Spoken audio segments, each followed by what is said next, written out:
ভাই ভাই এই যে ওই খাটের পরে যাও, ওই খাটের পরে যাও।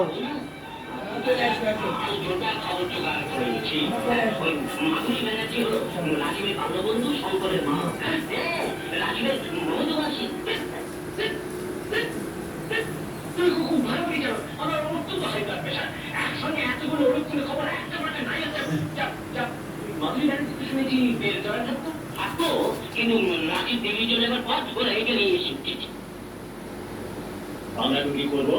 কি করবো? আকাশের তারা গুনবো। হ্যাঁ, তাই করতে হবে। চুপচাপ হাত গুটিয়ে বসে থাকতে হবে। কোথাকার জল কোথায় গড়ায় তাই লক্ষ্য করতে হবে। কি সর্বনাশ! একদিকে রাজীব চৌধুরী, অন্যদিকে শঙ্কর ব্যানার্জি।